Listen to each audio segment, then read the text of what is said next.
মুজিবরের অবদান তো বেশি ছিলই।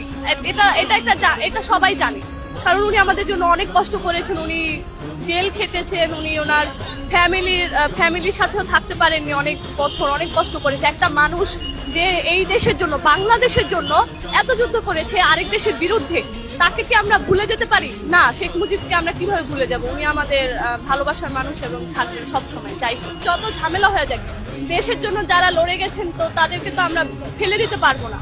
ওনাদের অবদান অনেক বেশি ছিল, তো ওনাদেরকে আমরা রেসপেক্ট করব, ওনাদেরকে সম্মান দিব এবং ওনাদেরকে যতটুকু সম্মান দেওয়া যায় আমরা চেষ্টা করব। আমরা চাইবো না ওনাদের যাতে মান সম্মান কোনোভাবে খাওয়া যাক, বা আমরা সুন্দর করে দেশটাকে যাতে গর্বিত ভাবে আমাদের দেশ যাতে এগিয়ে যেতে পারে। কারণ শেখ মুজিবর আমরা নিজেরা শুনে এসেছি এবং অনেকে দেখে এসেছে, তো শেখ মুজিবরের অবদান তো বেশি ছিলই।